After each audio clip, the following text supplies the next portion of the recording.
नमस्कार मित्रांनो, स्वागत करतो तुमचं माझ्या नवीन ब्लॉगमध्ये. तर मित्रांनो, आज मी तुम्हाला दाखवणार आहे. मी सध्या आता आंब्याच्या वाडीमध्ये आहे. जी आम्ही नवीन वाडी लावलेली आहे, त्या वाडीमध्ये आहे मित्रांनो. तर तुम्हाला मी सर्व काही डिटेल दाखवण्याचा प्रयत्न करतो मित्रांनो. तर ब्लॉग पूर्ण पाहायचा आहे. माझ्या संग हेमांसी आहे आणि मी आमच्या नवीन आंब्याच्या वाडीत आहो. तर हे पहा, याला जास्त वेळ नाही, केव्हा मेव्हा म्हणजे कधोमधो थोडे दिवसांनी 7 दिवसांनी 8 दिवसांनी असं आम्ही पाणी घालतो. तर आपण पाहूया आंबे कसे फुटलेले आहेत आणि जे मोठाले आंबे आहेत त्यांना आंबे आलेत की नाही, आणि आले तर किती आले ते तुम्हाला मी दाखवण्याचा प्रयत्न करतो मित्रांनो. तर हे पहा मित्रांनो, मी आता आंब्याच्या मध्ये आहे आणि हे पहा, एवढले मोठाले आंबे झालेले आहेत मित्रांनो. आणि हे पहा, फुटले चांगले आहेत आणि हे पहा, नवीन पण पालवी त्याला फुटते. हे पहा, एकदम मस्त वाऱ्याचे डोलतात. आणि हे पहा, त्या ठिकाणी गावठी आंबा आहे मोठा, त्याला शेंद्रा आंबा म्हणतात मित्रांनो. तर त्याच्या फांद्या तोडून तोडून एकदम कमी केल्यात. तर शेंद्रा आंबा पहा, एकदम मस्त तो पण दिसतोय. त्याची पण एक फांदी आलेली आहे, त्याला मस्त आंबे आलेले आहेत. आणि ह्या साईडला तुम्हाला मी दाखवतो. हे पहा, हे कलम आंबे आहेत मित्रांनो, आता चांगले झालेले आहेत. आणि जे ह्या साईडला आहेत वाडीमध्ये, ते मित्रांनो फुटले नाहीत, त्यांना जास्त पाणीच घातले नाही त्याच्यामुळं. आणि हे पहा, ह्या साईडला मोहाचं झाड आहे तिकडून. हे एक आंब्याचं झाड आहे, त्याच्या मागेच जे तांबडं तांबडं दिसतंय ते मोहाचं झाड आहे मित्रांनो. हे पहा. आणि हे पहा, ह्या साईडला आंबे आहेत, ते लहानले आहेत, पण त्यांना पण त्या दिवशी पाणी घातलं त्याच्यामुळं हे पण चांगले फुटलेत मित्रांनो. हे पहा, नवीन पालवी फुटले की लगेच मस्त असे दिसतात. आणि ते पहा, त्या साईडला पण हे पहा, लहान लहान आंबे आहेत, ते मस्त फुटलेले आहेत. आणि बाकीचे हे काजूचे आहेत, ते जास्त वर्षाचे आहेत. आणि हे पहा, जे नवीन आंबे लावलेले आहेत ना, ते हे पहा फुटलेले आहेत, जे लहान आहेत ते मित्रांनो. आणि तिकडे पण एक दोडीचा आंबा आहे गावठी, तो मोठा पहा, एवढा मोठा. आणि ह्या साईडला हे जे एक एक मोठाले आहेत, ते ह्या वर्षी मित्रांनो नाही चांगले आलेत, म्हणजे त्याला आंबेच नाही आले ह्या वर्षी.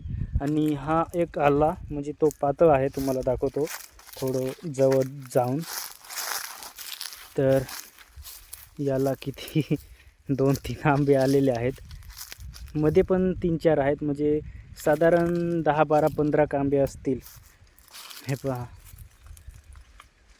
आणि इकडे एक, आणि ते पहा मित्रांनो, कुठं मोठं एक एक आंबे आहेत. आणि हे पहा, साक केरी साक मित्रांनो, तुम्हाला मी दाखवतो खुडून. हे पहा, केऱ्या झालेला आहे, त्याचा एकदम कोमान गेलेला आहे मित्रांनो. आणि तिकडे पहा, तो आंबा नाही आला, त्याला ह्या वर्षी फळच आले नाही. आणि हे पहा, अशा पद्धतीने हे थोडा काजू आहे, याला आंबे आलेले आहेत, काजूला चांगले आहेत मित्रांनो. त्याच्यानंतर घराजवळ तुम्हाला मी जाऊन दाखवतो. ह्या ठिकाणी इकडे लाकडं ठेवलेले आहेत.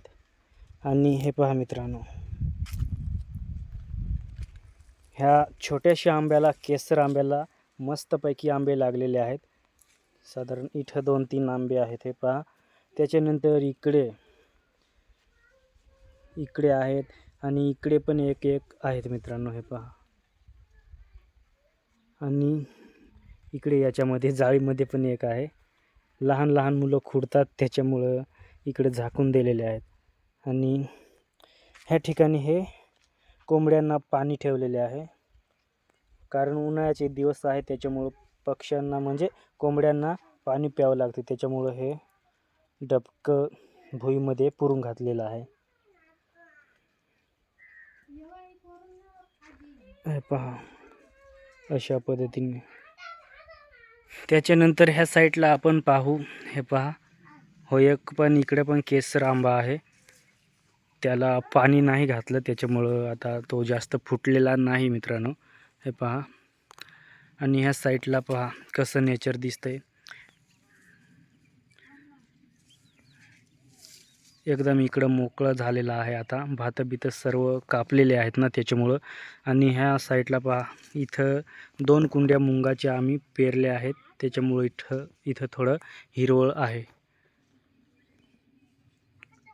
कसं नेचर दिसतंय पहा मित्रांनो.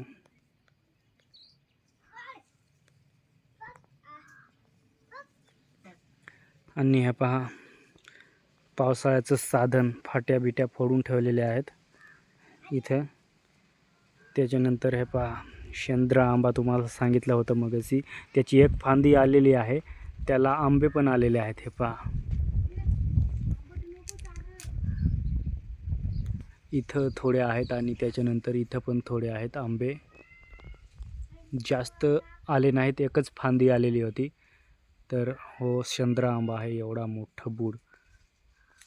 तर मित्रांनो आपला छोटासा ब्लॉग कसा वाटला कमेंट करून नक्की सांगा आणि चॅनेलला सबस्क्राईब करायला विसरू नका. तर मित्रांनो आजच्या ब्लॉगमध्ये एवढंच. जय हिंद, वंदे मातरम.